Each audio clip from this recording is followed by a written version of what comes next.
Assalamualaikum warahmatullahi wabarakatuh. Halo teman-teman semua, apa kabar? Semoga sehat-sehat aja ya dan selalu dalam lindungan Allah Subhanahu wa taala. Buat teman-teman yang udah ngeklik video ini, aku ucapin terima kasih ya. Semoga teman-teman dilancarkan rezekinya. Amin amin ya robbal alamin. Dan yang baru bergabung dengan channel ini, aku ucapin selamat datang. Perkenalkan, aku Eli Ermawati, seorang ibu rumah tangga dengan 2 orang putri yang hobi bikin konten tentang keuangan dan konten-konten yang berhubungan dengan ibu rumah tangga ya tentunya. Seperti biasa ya, sebelum gajian aku akan bikin budgeting untuk bulan April dulu untuk memastikan tidak ada anggaran yang terlewatkan dan sesuai dengan kebutuhan ya. Nah, karena sebentar lagi kita akan memasuki bulan Ramadan, jadi aku sengaja nih buat cover edisi Ramadan. Senang banget ya rasanya akan dipertemukan kembali dengan bulan yang penuh berkah ini, penuh ampunan dan bulan yang paling banyak keistimewaan ya menurut aku. Biar teman-teman gak bosan nontonnya dan untuk mempersingkat waktu juga, videonya akan aku percepat ya teman-teman.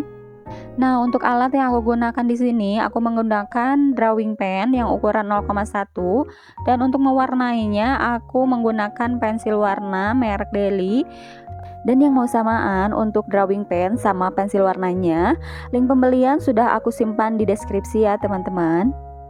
Nah, buat teman-teman sendiri, udah bikin budgeting untuk bulan Aprilnya apa belum ya? Atau malahan udah ada yang gajian juga? Nah, biasanya untuk anggaran pengeluaran di bulan Ramadan ini sih suka membengkak ya teman-teman. Karena adanya anggaran yang berbeda ya seperti bulan-bulan yang lainnya, seperti beli takjil, terus ada anggaran untuk zakat fitrah, terus anggaran untuk bukber gitu ya sama teman-teman ataupun beli baju dan lain-lain. Dan hal itu sudah dianggap biasa ya dan lumrah oleh sebagian besar orang kalau pas lagi bulan Ramadan. Nah, buat teman-teman sendiri nih untuk pengeluaran di bulan Ramadan sering membengkak atau malah tambah hemat ya dibandingin bulan-bulan yang biasanya. Untuk sharingnya boleh tulis di kolom komentar ya teman-teman. Makanya penting banget ya buat kita mengatur keuangan di bulan Ramadan agar tidak bokeh di akhir bulan atau di pertengahan bulan itu udah kembang kempis ya keuangan kita. Nah, hal yang pertama yang bisa kita lakukan yaitu buat alokasi keuangan untuk menentukan skala prioritas kita. Nah, nggak bisa dipungkiri ya kalau banyak keinginan di luar budget yang bermunculan seperti yang aku bilang tadi, seperti buka puasa, terus beli takjil atau beli baju gitu ya. Jadi kita anggarkan dulu untuk prioritas kita. Misal kalau kita punya hutang, kita prioritaskan untuk membayar hutang dulu ya. Terus prioritaskan juga untuk kebutuhan hidup yang memang tiap bulannya itu sudah ada anggarannya dan tidak bisa dikesampingkan juga. Untuk hal yang kedua yang bisa kita lakukan yaitu belanja kebutuhan sebelum harga naik atau sebelum bulan puasa itu tiba ya. Meskipun sudah ada beberapa bahan pokok yang sudah naik duluan sebelum bulan Ramadan, tapi setidaknya ya harganya akan jauh lebih murah dan kemungkinan besar kita lebih hemat. Tapi ingat ya teman-teman, jangan sampai kalap beli barang secukupnya aja dan sebutuhnya aja. Kalau tidak dikontrol bisa-bisa senjata makan tuan ya, malah bikin keuangan kita tuh lebih boros. Terus selanjutnya itu yang bisa kita lakukan yaitu membatasi buka bersama di luar. Boleh-boleh aja sih sebenarnya buka bersama, cuma harus dikontrol juga ya, paling sebulan 2 kali aja. Nah, sadar nggak sadar semakin banyak bukber itu semakin kering tuh keadaan dompet kita ya dari hari ke harinya. Bisa-bisa uang bulanan itu habis hanya untuk buka bersama di luar. Lanjut, yang gak kalah pentingnya itu ya menghemat saat bulan Ramadan, yaitu masak menu sahur dan berbuka itu sendiri. Ini akan lebih membuat keuangan kita lebih hemat ya, terkontrol.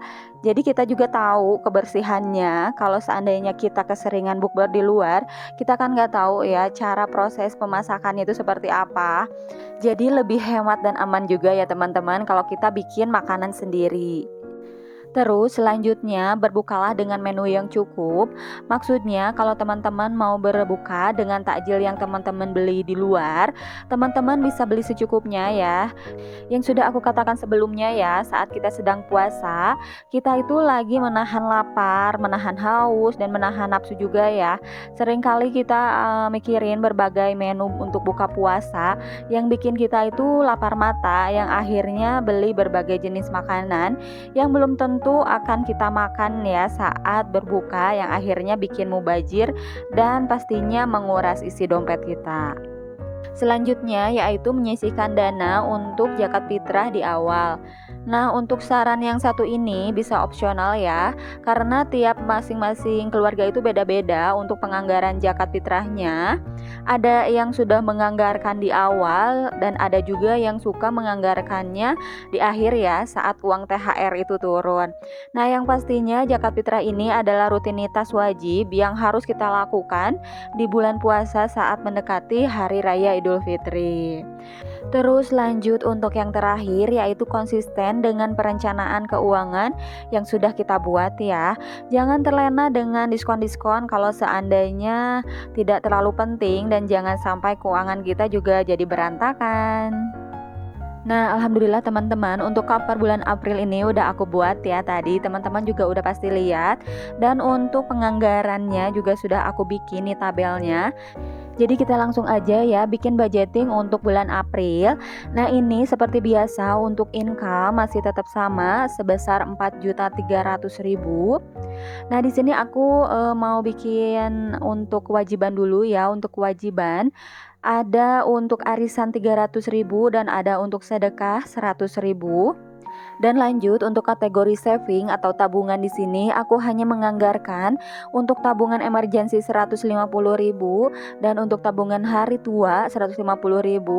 Untuk tabungan mandiri di sini aku anggarkan 0 rupiah ya, karena akan aku alokasikan untuk kategori anggaran yang lainnya.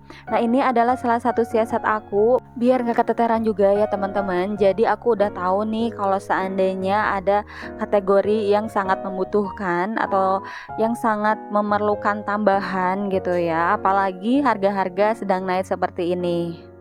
Untuk dana pendidikan sendiri masih seperti bulan-bulan sebelumnya, ada SPP madrasah sebesar 15.000, terus ada kas sekolah sebesar 5.000, dan lanjut ada untuk simpanan sekolah ya sebesar 50.000. Jadi total untuk penganggaran pendidikan ini ada 70.000. Jadi untuk dana simpanan sekolah ini bukan untuk ditabungkan ya teman-teman, tapi untuk digunakan, karena untuk tabungan pendidikan yang ditabung itu sudah aku alokasikan di sinking fund. Lanjut untuk kebutuhan pokok seperti biasa ya, di sini ada belanja bulanan, aku anggarkan sebesar 400.000. Lanjut untuk belanja mingguan, di sini aku anggarkan sebesar 800.000.